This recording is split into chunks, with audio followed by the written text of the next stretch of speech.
Kata Tamaim, poin yang ke-62 dalam syarah akidah Ahlussunnah wal Jamaah. Ahlussunnah melarang memakai jimat. Kata Tamaim adalah bentuk jamak dari tamimah,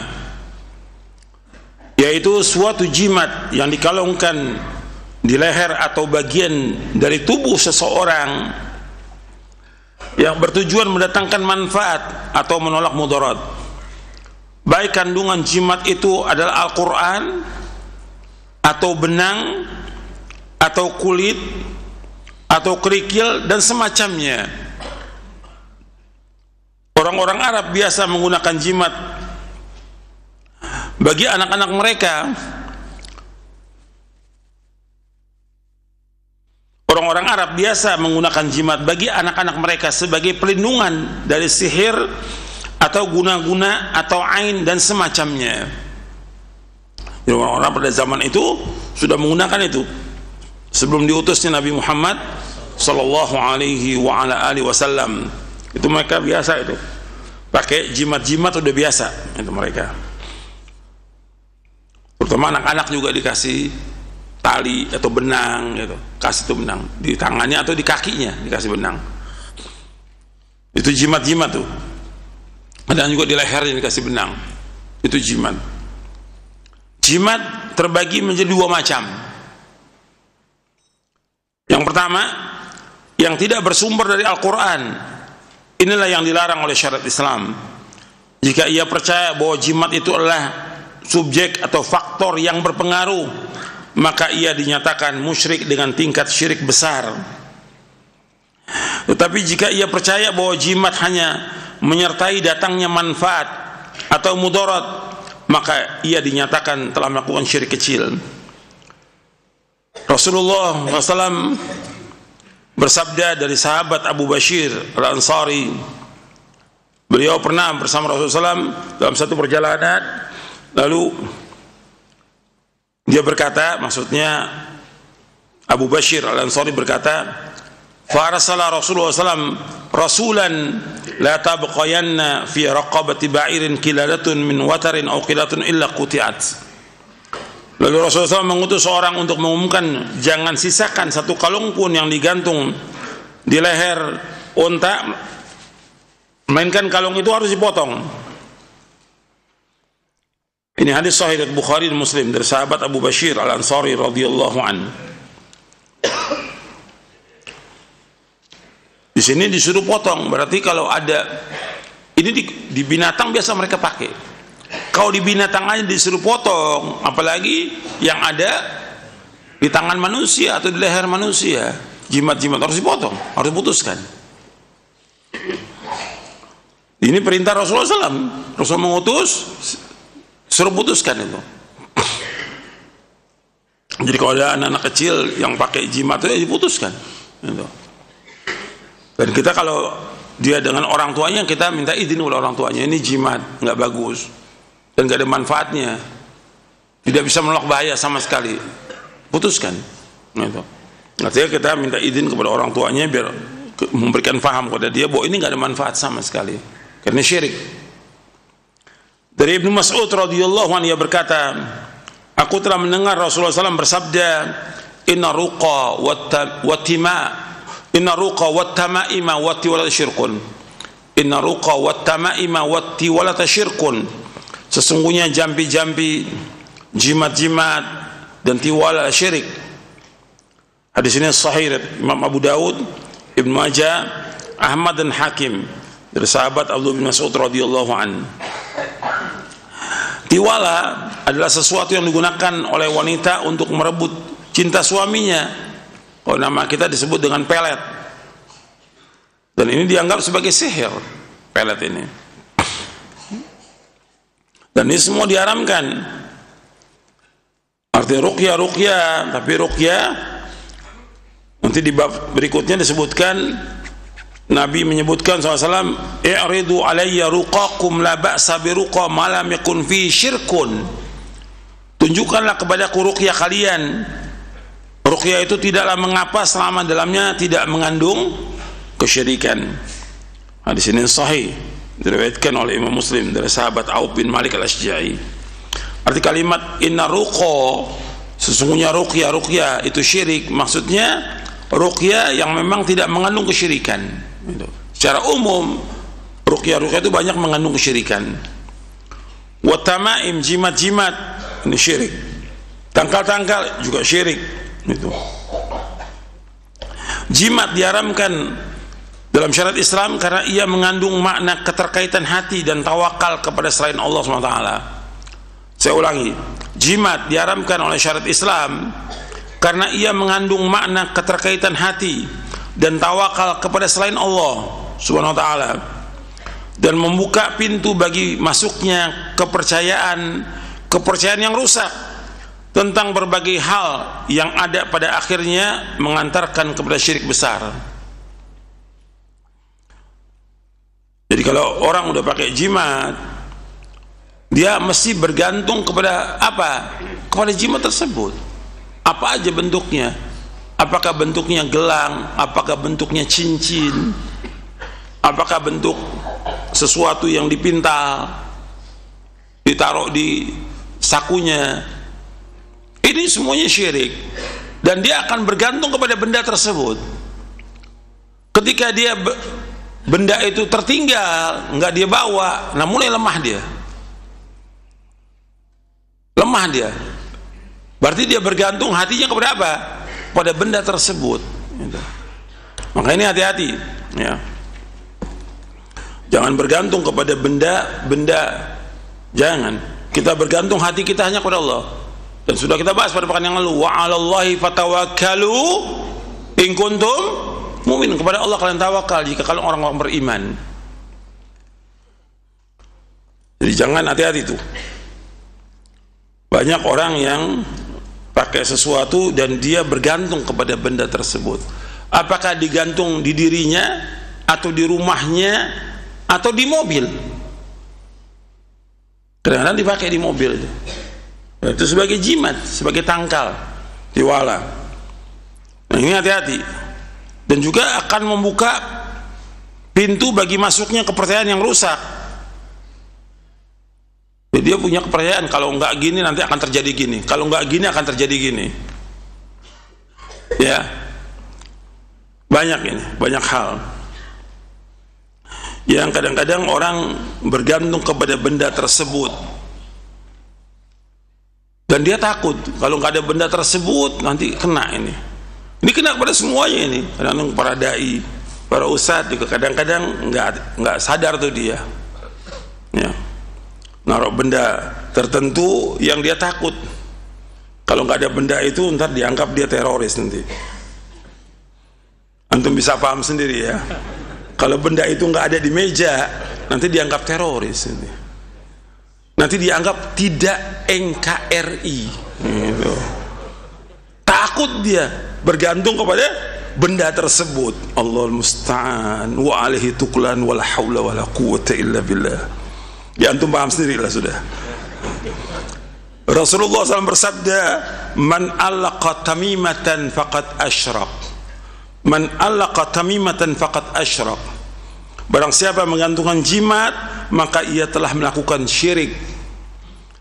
Barang siapa yang menggantungkan jimat, maka ia telah mengatakan Rasulullah, menggantungkan jimat syirik. Ini kalimat menggantungkan nggak mesti digantung, bisa juga diletakkan di meja, gitu. Nggak digantung tapi letakkan di meja, gitu. Mesti ada itu benda itu. Kalau nggak ada nanti itu macam-macam. Dia bergantung hidupnya kepada benda tersebut, gitu. Paham nggak ini? Alhamdulillah. Nggak boleh dalam Islam seperti itu, nggak boleh. Dan itu juga menjadi sunnah sayyi'ah. Apa sunnah sayyi'ah? Yang lihat jadi ngikut nggak? Kan zaman sekarang zaman beo, ngikut aja gitu. Dai-dai yang lain ngikut juga, ustadz, doktor gitu kan gitu. Kita jangan jadi contoh yang jelek bagi manusia, jangan. Ajarkan mereka bergantung hanya kepada Allah Ta'ala. Jangan takut kepada sesuatu, jangan. Banyak, jangan menggantungkan sesuatu, jangan. Meskipun nggak digantungkan, ditaruh juga nggak boleh. Benda ditaruh, tapi hatinya apa? Bergantung pada benda tersebut. Ntar kalau nggak ada, gimana ya nanti ya? Nanti gimana? Terus ketakutan dan punya kepercayaan lagi. Gitu. Akhirnya tadi benda itu nggak suci, jadi apa? Jadi suci. Tadi juga keramat, jadi keramat. Yang buat siapa? Para dai ini. Allahul musta'an. Yang kedua, sekarang kita masuk yang kedua. Jadi jimat terbagi menjadi dua macam. Yang pertama, yang tidak bersumber dari Al-Quran. Yang kedua, yang bersumber dari Al-Quran. Dalam hal ini, ulama berbeda pendapat, yaitu ada sebagian yang membolehkan dan ada yang mengharamkannya. Pendapat yang kuat adalah pendapat yang kedua, yaitu yang mengharamkannya. Ya, pendapat yang kuat yang mengharamkan. Jimat dengan Al-Quran nggak boleh, haram. Karena dalil yang mengharamkan jimat menyatakan sebagai perbuatan syirik dan tidak membedakan apakah jimat itu berasal dari Al-Quran atau bukan dari Al-Quran. Karena hadisnya umum, man 'allaqa tamimatan faqad asyrak. Barang siapa menggantungkan jimat maka ia telah melakukan syirik. Hadis ini sahih dari Imam Ahmad dan Hakim dari sahabat Uqbah bin Amir al-Juhani radhiyallahu an. Artinya barang siapa menggantungkan jimat maka dia syirik. Apakah jimatnya dari Al-Quran atau bukan Al-Quran? Umum. Itu syirik. Karena dalil yang mengharamkan jimat menyatakan bahwa sebagian perbuatan syirik. Karena dalil yang mengharamkan jimat menyatakannya sebagai perbuatan syirik dan tidak membedakan apakah jimat itu berasal dari Al-Quran atau bukan dari Al-Quran. Dengan membolehkan jimat dari ayat Al-Quran, sebenarnya kita telah membuka peluang menyebarnya jimat dari jenis pertama yang jelas-jelas haram. Maka sarana yang dapat mengantarkan kepada perbuatan haram mempunyai hukum haram yang sama dengan perbuatan haram tersebut. Jadi al-wasail laha hukmul maqasid. Ia juga menyebabkan tergantungnya hati kepadanya, sehingga pelakunya akan ditinggalkan oleh Allah Subhanahu wa taala dan diserahkan kepada jimat tersebut untuk menyelesaikan masalahnya. Selain itu, pemakaian jimat dari Al-Quran juga mengandung unsur penghinaan terhadap Al-Quran, khususnya di waktu tidur dan ketika sedang buang hajat atau sedang berkeringat dan semacamnya. Hal semacam itu tentu bertentangan dengan kesucian dan kesakralan Al-Quran. Selain itu juga jimat ini dapat pula dimanfaatkan para pembuatnya untuk menyebarkan kemusyrikan dengan alasan jimat yang dibuatnya dari Al-Quran. Di dalam kitab Al-Madkhal di Dirasatul Aqidah Al-Islamiyah. Ini banyak orang menggunakan jimat-jimat dari apa aja. Cuma juga orang menggunakan jimat dengan apa? Dengan tasbih. Jimat dengan tasbih. Jadikan sebagai jimat tasbih itu. Secara hukum syar'i, tasbih itu boleh atau tidak dipakai untuk berzikir? Tidak boleh. Beda hukumnya. Dan itu yang kuat pendapat. Itu pendapat yang kuat. Ada pendapat ulama yang membolehkan, tapi nggak kuat. Pendapat yang marju. Dibawakan oleh Syekh Bakar bin Abdullah Abu Zaid rahimahullah dalam kitabnya tentang As-subha hukmuha tarikhuha. As-subha hukmuha wa tarikhuha. Bukunya tipis, Kutaib. Tentang hukum tasbih, hukumnya dan sejarahnya. Dijelaskan tasbih itu menyerupai orang-orang Nasrani, orang Hindu, Buddha. Dalam Islam nggak ada. Di zaman Nabi nggak pernah pakai tasbih sama sekali. Di zaman Nabi sudah ada benang, sudah ada kerikil. Kan bisa dibuat. Nabi nggak gunakan sama sekali. Sahabat yang bahkan Nabi menyuruh sahabat apa? Wa'aqidna bil anamil. Adalah kalian berzikir dengan apa? Dengan jari. Fa innahunna mas'ulat wa mustantaqat. Karena jari-jari tangan itu akan ditanya oleh dari kiamat dan dia akan berbicara pada hari kiamat nanti. Jadi pakai biji-bijian. Itu siapa pakai? Itu ada suara HP itu. Coba matikan. Tadi udah diumumkan kan, setiap kajian HP dimatikan. Kok nggak dengar sih? Antum kalau ada bunyi lagi, antum nggak usah ngaji, antum keluar. Saya berhenti kajian ini. Daripada berhenti, asal antum yang keluar. Antum matikan HP. Setiap datang kajian matikan HP. Hormati majelis ilmu. Perhatikan itu. Antum nggak punya adab kalau HP itu bunyi, nggak punya adab sama sekali. Majelis ilmu dihormati oleh malaikat. Antum jangan main-main, jangan nyalakan HP.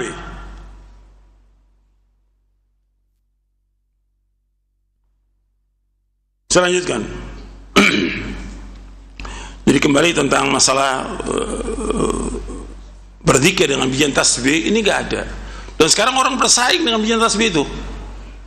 Iya, bersaing dengan macam-macam sudah. Ada yang harganya murah, ada yang mahal, ada yang dari segala macam lah, dari kayu-kayu yang mahal.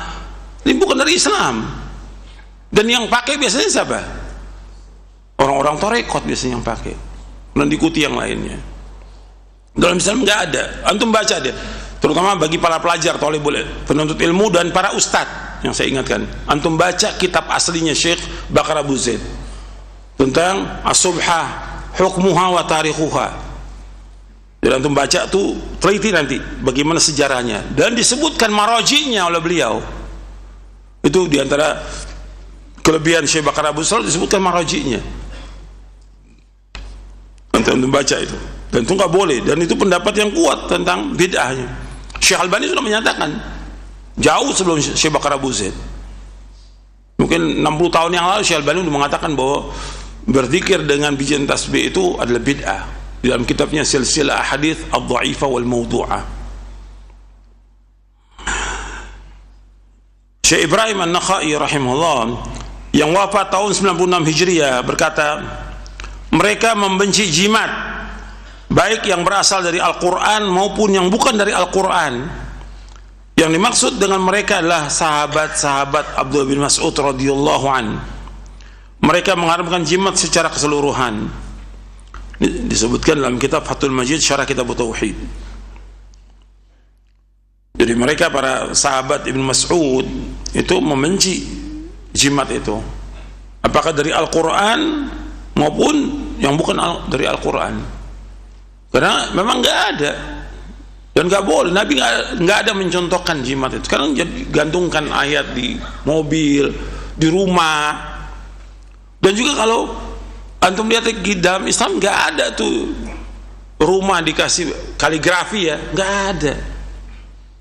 Al-Quran kan dijadikan tuh ayat kursi, mesti ayat kursi. Kenapa? Supaya ngusir setan. Padahal di rumahnya banyak setan. Gimana bisa terusir dengan pajangan? Nggak bisa. Harus diapakan? Dibaca. Dan dibaca dengan hati dia pahami dengan hatinya betul-betul, karena Allah itu insya Allah akan bisa mengusir setan. Tapi ditempel nggak bisa. Makanya nggak ada contoh dari salafus saleh itu memajang ayat Al-Quran, baik itu di rumahnya maupun di masjid, nggak ada, tidak ada. Dan itu bukan fi'lus salaf. Gitu. Pernah Syekh bin Baz juga ditanya tentang masalah itu, apakah ada sahabat-sahabat menggantungkan ayat Al-Quran? Tidak pernah ada, tidak pernah ada. Itu nggak boleh. Gitu. Al-Quran diturunkan oleh Allah untuk diapakan? Dibaca, difahami dan diamalkan. Al-Quran bukan untuk dipajang. Ya, di masjid juga kan rata-rata di masjid itu. Adapun orang mengatakan kan di Madinah juga, itu kan bukan dari zaman Rasulullah SAW, bukan dari zaman sahabat, bukan dari zaman tabi'in, bukan dari a'imah, bukan, belakangan aja itu ada, gitu. Belakangan itu di abad-abad, kira-kira abad 10 atau abad 11 atau abad 12 mulainya itu. Nggak ada itu dari zaman Rasulullah SAW. Mulai penulisan-penulisan itu baru aja belakangan. Dan pemerintah sudah diingatkan para ulama untuk menghapus, tapi nggak dihapus, takut jadi fitnah bagi umat Islam dunia. Mengkritik tentang kenapa Masjid Nabawi kok masih ada, itu sampai sekarang masih ada tulisan-tulisan itu, dan itu nggak boleh. Dan dari zaman Nabi tidak ada tulisan. Khulafaur Rasyidin tidak ada, Bani Umayyah, Bani Abbasiyah tidak pernah ada itu. Zaman A'immah yang 4 juga tidak ada, seterusnya nggak ada, belakangan aja itu ada. Dan itu nggak boleh ditiru. Jadi masjid harus bersih, nggak ada tulisan Al-Quran, tidak ada. Al-Quran tempatnya dibaca dan di hati kita untuk dihafalkan dan untuk diamalkan. Dan kadang juga yang nulis juga nggak bisa baca. Pengurus masjid juga nulis, suruh baca pengurus masjidnya. Itu apa tuh Pak? Ayat tuh yang tembok. Saya juga nggak bisa baca. Antum tanya dia, saya pernah nanya. Antum tanya dia, yayasannya kayak pengurus masjidnya, ketuanya gitu, atau ustadznya. Itu ayat yang ditulis itu apa? Saya juga nggak tahu tuh apa ustadz. Allahul musta'an. Begini dia baca nggak ditulis, nggak tahu, bacanya nggak bisa, paham juga enggak. Ya mau apa ditulis? Hiasan nggak boleh. Untuk hiasan masjid Nabi larang kan, ma umirtu bitasydidil masajid, ma umirtu bitasydidil masajid. Aku nggak diperintah untuk menghias masjid. Dilarang menghias masjid. Masjid yang penting bersih masjid, tapi menghias masjid nggak boleh. Dan di antara tanda kiamat kata Nabi apa? La taqumu sa'ah hatta yatabahan nas bil masajid, kata Rasulullah SAW. Tidak terjadi kiamat sampai manusia berbangga-bangga dengan masjid. Nah ini yang terjadi sekarang ini, nggak boleh. Terutama dengan tulisan kaligrafinya segala macam, nggak ada itu. Kita lanjutkan. Sa'id bin Jubair rahimahullah yang wafat tahun 95 Hijri berkata, barang siapa yang memotong sebuah jimat dari seseorang, maka pahalanya sama dengan memerdekakan seorang budak. Artinya barang siapa yang memotong sebuah jimat dari seseorang, maka pahalanya sama dengan memerdekakan budak. Artinya pahalanya besar memotong jimat. Tapi ini perhatikan ya, ini pertama buat kita dulu, di keluarga kita yang memang di bawah kekuasaan kita, anak atau istri atau keluarga kita atau ponakan kita yang memang di bawah kekuasaan kita, langsung kita putuskan nggak apa-apa. Tapi orang lain nanti dulu bisa ribut nanti, nggak boleh. Tetap amar ma'ruf dan nahi mungkar ada adabnya, ada syaratnya, ada kaedahnya, ada ketentuan. Saya bawakan dalam buku Amar Ma'ruf Nahi Mungkar. Antum bisa lihat tuh dalam buku Amar Ma'ruf Nahi Mungkar. Yang tadi hadis-hadis yang tadi saya bacakan juga tuh tentang khotib-khotib yang dia disiksa di neraka ada di buku itu, di buku Amar Ma'ruf Nahi Mungkar. Saya bawakan itu. Jadi antum, perkataan Sa'id bin Jubair memotong sebuah jimat pahalanya sama, itu zaman beliau. Di zaman semua orang tuh melaksanakan sunnah, sedikit sekali yang bid'ah atau syirik. Sunnah. Jadi sunnah itu punya kemuliaan, punya izzah zaman itu. Kalau sekarang yang banyak apa? Bid'ah, syirik dan maksiat sekarang yang menguasai. Sunnah sedikit gitu. Jadi antum ketika dapat yang seperti ini, ya kembalikan kepada kaidah-kaidah yang ada gitu. Nggak bisa kita langsung putuskan, bisa ribut nantinya, nggak boleh.